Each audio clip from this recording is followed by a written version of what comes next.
जी नाज़रीन, welcome back. एक दफा फिर आपको खुश आमदीद कहते हैं मेडिकेम खेलो Pakistan HBL PSL 10 powered by me body spray and the operative school. इसके साथ मैं हूं आपका मेज़बान डॉक्टर बुलंद इकबाल। मेरे साथ मौजूद है मेरी साथी मेज़बान नसीम हमीद और हम बात कर रहे हैं इस वक्त कल के होने वाले मैच के हवाले से। ब्रेक पे जाने से पहले हमारी गुफ्तगू हो रही थी जुनेद खलील साहब से, जो कि ग्रुप मैनेजिंग डायरेक्टर है मेडिकेम ग्रुप ऑफ कंपनीज़ के। वो हमारे साथ मौजूद हैं और अब मैं ओवर देना चाहूँगा हमारी जो पार्टिसिपेंट्स बैठे हुए हैं इनकी जानिब के। ये बात करें, जुनेद साहब हमारे साथ लाइन पर एक दफ़ा फिर मौजूद हैं। हम एक दफ़ा फिर उनको खुश आमदीद कहना चाहेंगे। जी आप लोग जो है आप सवाल कर सकते हैं जुनेद साहब से। जुनेद साहब अस्सलाम वालेकुम, रियाजुद्दीन बात कर रहा हूँ, कैसे हैं आप? अल्हम्दुलिल्लाह, बताएं। अल्लाह का शुक्र। अच्छा जुनेद साहब, ये बताइएगा कि जब PSL शुरू हुई तो उसका आगाज़ जो था वो दुबई से हुआ था, लेकिन उसके बाद ज़्यादातर मैचेस जो थे वो कराची में हुआ करते थे और कराची ने बड़ा सपोर्ट किया PSL को, इसलिए कि बड़ी ज़ाहिर है बड़ा शहर है, बड़ी आबादी है और शायकीन की एक बड़ी तादाद जो थी वहाँ ग्राउंड में मौजूद होती थी। आप इसको किस तरह से देखते हैं कि आप इस PSL में सिर्फ 5 मैचेस रखे गए हैं? क्या ये ज़्यादती नहीं है? नो डाउट कि अभी पाकिस्तान क्रिकेट बोर्ड ने जो ICC चैम्पियंस ट्रॉफ़ी हुई थी उसमें शायकीन की मतलब जो काफ़ी स्टेडियम के अंदर भी मुहैया की हैं आसानी, लेकिन ये उस तरह से नहीं है जिस तरह के इंटरनेशनल सिटीज़ में ये स्टेडियम के करीब होना चाहिए। इसलिए कि जब एक फैमिली 4-5 जो लोगों पे मुश्तमिल होती है, जब वो अपने घर से चलती है 1-2 घंटे पहले, फिर उन्हें कार पार्किंग के लिए जगह देखनी पड़ती है, वो तकरीबन आधे 1 मील का रास्ता होता है। फिर स्टेडियम आते हैं और इस दौरान बच्चे भी होते हैं, ख़वातीन, और कोई वॉशरूम नहीं, फिर अंदर भी बड़े मसाइल होते हैं। क्या कहेंगे आप? देखें, एक्चुअली हमेशा से जो है ना वो कराची के अंदर जो ना पब्लिक आया करती थी। अब इसके 2 रीजंस हैं जिसकी वजह से जो है ना लोगों ने आना जो है ना स्टेडियम के अंदर छोड़ दिया। एक तो अंदर आना और अंदर जाना जो है ना is one of the difficult element, जिसके अंदर लोगों को बहुत मुश्किलें होती हैं। जैसे आपने खुद जिक्र किया कि फैसिलिटीज नहीं है, वॉशरूम नहीं है, कोई बच्चों के साथ आता है, कोई लेडीज के साथ आता है। दूसरी जो सबसे बड़ी प्रॉब्लम है वो ये है कि जो व्यूअर है ना, जो बेसिकली आप स्टेडियम के अंदर बैठ के मैच देखने की कोशिश करते हैं, वो बहुत अच्छा व्यू नहीं है, क्योंकि जंगले जिस तरीके से लगे हुए हैं और जिस तरीके की जो है ना वो आपके डिजाइन हुआ हुआ है बैठने का, तो लोगों को मैचेस जो है ना वो बहुत ज्यादा नजर आता नहीं है। और लोगों ने ये सारा एक्सपीरियंस जो है ना वो करके देख लिया। अब लोग जो है ना सारे डिसअपॉइंट हो गए। मोहसिन नकवी साहब ने जो है ना वो प्रॉमिस किया हुआ है कि PSL के बाद जो है ना वो सेम इस स्टेडियम को भी लाहौर के स्टेडियम की तरह जो है ना वो बनाएंगे, इसका इन एंड आउट जो है ना प्रॉपर तरीके से मैनेज करेंगे। और इंशाल्लाह आई होप कि आइंदा आने वाले वक्तों में not even PSL, international matches भी पाकिस्तान कराची को ज्यादा मिले और पब्लिक ज्यादा से ज्यादा स्टेडियम में आए और आके जो है ना वो मैचेस देखे। क्योंकि जो प्लेयर्स होते हैं और जो वो लोग जो बेसिकली टीवी में बैठ के देखते हैं, उनको मजा ही जो है ना जब आता है जिस वक्त स्टेडियम जो है ना फुल होता है। सही जी, आप क्या कहते हैं खालिद लतीफ़ साहब? अस्सलाम वालेकुम जुनैद भाई, कैसे हैं आप? ठीक हैं, अल्हम्दुलिल्लाह। आप बताएं। मैं ठीक अल्हम्दुलिल्लाह। अच्छा, मैंने आपसे ये बात करनी थी क्योंकि आप लाहौर कलंदर के बड़े करीब भी रहे हैं, इवन आप कराची के भी करीब रहे हैं, कराची की टीम के, उनकी मैनेजमेंट के। जिस तरह की क्रिकेट और जिस तरह की एटीट्यूड लाहौर कलंदर का है, तो जिस तरह फ़खर जमान बहुत तेज़ बैटिंग करते हैं, शाहीन आफरीदी बहुत अटैकिंग है, तो क्या इनकी जो मैनेजमेंट है उसका सोचने का अंदाज भी ऐसा ही है या उसमें भी इसी तरह के लोग हैं? इस पर थोड़ा सा आप बताएं ताकि कुछ पता चले, अंदर की न्यूज़ बाहर आए। देखिए, सबसे पहले तो ये कि बाकी तमाम फ्रेंचाइज में और लाहौर कलंदर में फर्क ये है कि जो लाहौर कलंदर की फ्रेंचाइज के ओनर्स हैं ना, उनका टोटल ब्रेड एंड बटर जो है ना लाहौर कलंदर ही है। ये सबसे बड़ा डिफरेंस है कि उनकी पूरे साल जो तवज्जो होती है ना वो अपनी टीम की तरफ ही होती है। टीम और क्रिकेट एकेडमी और इन्हीं चीजों के ऊपर होती है और वो सारे साल इसी चीज के ऊपर काम करते रहते हैं, चाहे उनका हाई परफॉर्मेंस सेंटर हो, चाहे उनके इंटरनेशनल टूर्स हो। बाकी सारे जो फ्रेंचाइजीज उनका कोर बिजनेस जो है ना कुछ और है। आप सबको पता है कराची किंग्स का कोर बिजनेस जो है ना वो ARY है, लाहौर सॉरी ये आपका मुल्तान सुल्तान का कोर बिजनेस जो है ना शुगर मिल्क है। तो उनका जो ना इतनी तवज्जो नहीं है जितनी तवज्जो जो है ना वो बेसिकली लाहौर कलंदर के ऊपर है। तो वो सारे एलिमेंट को जो है ना सारे साल जो है ना वो समझते रहते हैं, सीखते रहते हैं और कोशिश करते हैं वो अप्लाई करें। जैसे मैंने आपसे शुरू से जिक्र किया कि पहली पिक लाहौर कलंदर की थी एंड एवरीबडी वाज थिंकिंग कि वो वार्नर को पिक कर लेंगे क्योंकि he was one of the hottest pick, but उन्होंने नहीं की। और वो रीजन उन्होंने ये दिया क्योंकि उनको ओपनर की जरूरत नहीं थी, क्योंकि उनके पास ओपनर जो है ना फखर जमान के वहां पे मौजूद था। और उनको अपने ही किसी यंगस्टर को जो है ना सेकंड जो है ना स्लॉट जो है ना वो देनी थी, इसलिए उन्होंने वार्नर के ऊपर इन्वेस्टमेंट नहीं की, उन्होंने मिडिल ऑर्डर के ऊपर इन्वेस्टमेंट की। ठीक। अब बाकी सारी टीमों को आप देखें। जी जी, ये बताइएगा, ये जो हाई परफॉर्मेंस सेंटर है इसका मतलब क्या, इससे वो लोग क्या लेना चाहते हैं, या क्या माइंडसेट है लाहौर कलंदर का, उनको इससे क्या फायदा होता है? देखिए, उनको इससे फायदा ये होता है कि उनके पास सारे साल जो है ना क्रिकेट की जो है ना वो एक्टिविटीज चलती रहती हैं। वो पीएसएल शुरू होने से 1 महीने 1.5 महीने पहले एक्टिवेट नहीं होते, और वो ये कोशिश करते हैं कि उन तमाम प्लेयर्स को अपने पास जो है ना वो गैदर करते रहें, जमा करते रहें। और जो उनके इससे पहले कोच होते थे आकिब जावेद साहब, जिस वक्त पाकिस्तान के जो है ना वो कोच हुए हैं, वो कंटिन्यू उनके साथ ही रहते थे, हाई परफॉर्मेंस सेंटर को लुक आफ्टर करते थे। इस तरीके से वो सारे साल जो है ना टीम के बारे में, टीम की बिल्डिंग के बारे में, टीम की खामियों के बारे में, टीम की अच्छाइयों के बारे में डिस्कस करते रहते थे, यानी कि और बात करते रहते थे और साथ साथ उसको एग्जीक्यूट भी करते रहते थे। ये जो सारा डिज़ाइन है हाई परफॉर्मेंस सेंटर का, यानी कि ये आकिब जावेद साहब ने जो है वो सारा डिज़ाइन किया है लाहौर कलंदर के साथ मिलकर।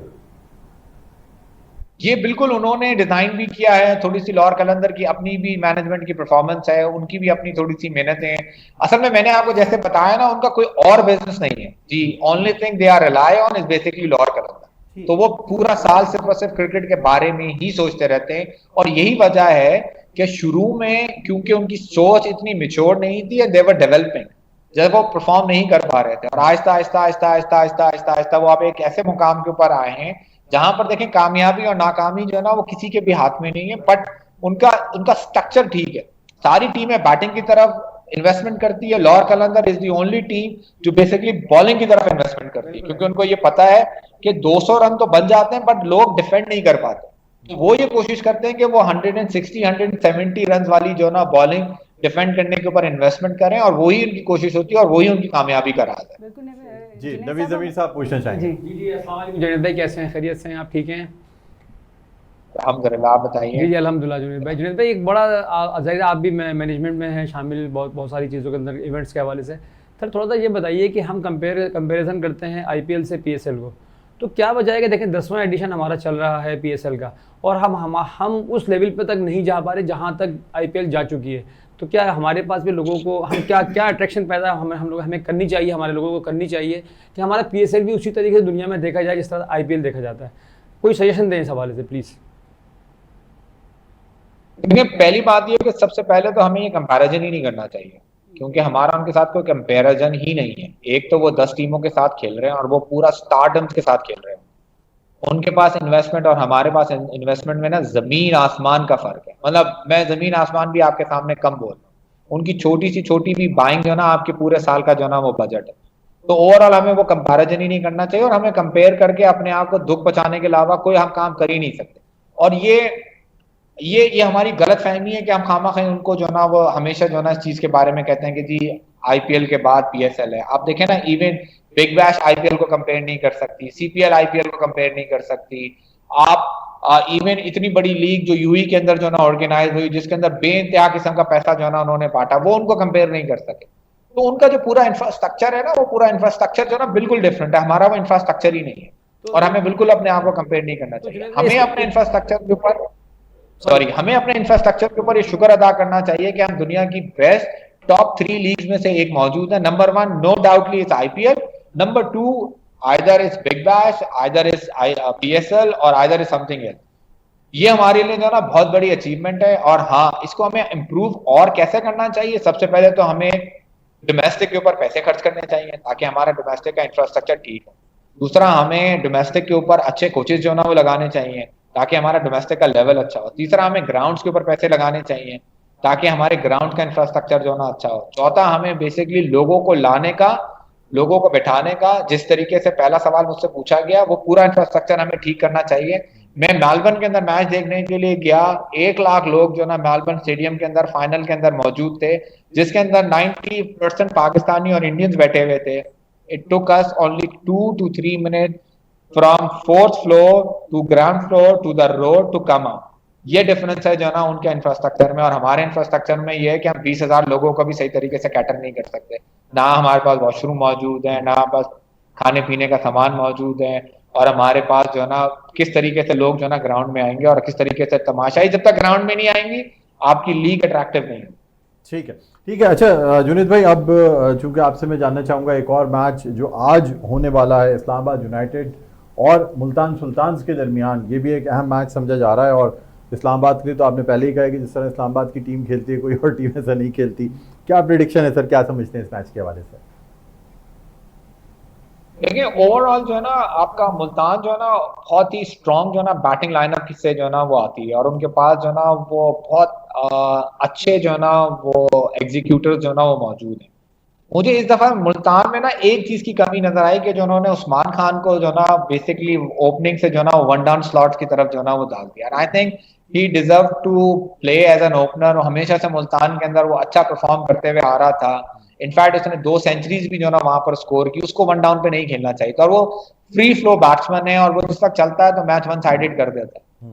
उसके कंपैरिजन के अंदर अगर हम इस्लामाबाद को देखें तो I think overall they have a very good openers, they have a very good middle order, they have a very good allrounders. तो ओवरऑल जो ना अगेन अगर आप मुझसे पूछें तो पूरे पीएसएल के अंदर इस्लामाबाद जैसी टीम जो है ना वो इवन लाहौर कलंदर के पास।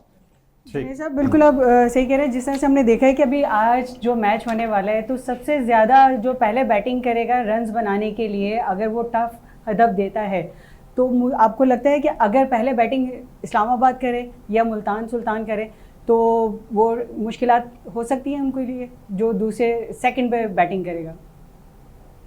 देखिए हम जिस वक्त खेलना शुरू करते हैं ना तो हमारे लिए ब्रांड न्यू डे होता है और हमारे स्टार्ट जो है ना वो ऑटोमेटिकली जीरो हो जाते हैं। कल भी एक एग्जांपल थी, हम लोग सोच रहे थे कि जी पहले बैटिंग जो है ना जो टॉस जीतेगा वो सेकंड बैटिंग करेगा, बट लाहौर ने बिल्कुल उल्टा किया। इनफैक्ट पहले बैटिंग करके कराची में हमेशा से टीम हार जाती, वो मैच भी जीत गए। तो ओवरऑल जो ना स्टार्ट जो ना वो हमेशा जो ना वो ठीक नहीं होते। आपको at the end of the day pitch सही तरीके से रीड करनी आनी चाहिए, वेदर आपको सही तरीके से रीड करनी आनी चाहिए, और आपको ये दुआ करनी चाहिए कि जो आप प्रेडिक्शंस कर रहे हैं उसी हिसाब से जो ना चीजें चले। हाँ पिंडी में आजकल ये प्रॉब्लम हो रही है कि जो पहले बैटिंग कर रहा है वो मैचेस जीत रहा है, बट अगर हम लास्ट ईयर के स्टार्ट देखें तो उल्टा हो रहा था, जो सेकंड बैटिंग कर रहा था वो मैचेस जीत रहा था। आपको याद होगा एक पीएसएल ऐसा था जो टॉस पे डिपेंडेंट हो गया था और हम कई मैचेस तक 10 मैचेस तक यही देखते रहे, जो टीम टॉस, फिर टीम परफॉर्मेंस ज्यादा दुआ कर रही होती थी कि टॉस जीत जाए। तो बिल्कुल एग्जैक्टली। तो अब मैं बेसिकली यही बोलूंगा कि लाहौर सॉरी चाहे वो इस्लामाबाद की मैनेजमेंट हो चाहे वो मुल्तान सुल्तान हो, बेसिकली पिच रीड करें, वेदर रीड करें और ये देखें कि किस तरीके से हमें टॉस जीत के पहले बैटिंग करनी चाहिए या पहले हमें फील्डिंग करनी चाहिए। मुझे जो ना ऐसा नहीं लगता कि जी आपका स्टार्ट्स कभी भी आपको सपोर्टिव होते हैं, बट अगर पिच सेम वही बिहेवियर लग रही है जो आज से 3-4 दिन पहले से कर रही, तो yes of course I will win the toss and I will bat. ठीक है सर, बहुत बहुत शुक्रिया जुनेद साहब, आपने प्रोग्राम के लिए वक्त निकाला। नाजरीन, group managing director Medicam group of companies Junaid Khalil Nainital वाला हमारे साथ मौजूद थे। यहाँ हम एक वक्फा लेते हैं, वक्फे के बाद दोबारा आपकी खिदमत में हाजिर होंगे। देखते रहिए मेडिकैम खेलो Pakistan HBL PSL 10 powered by me body spray and the orchid school.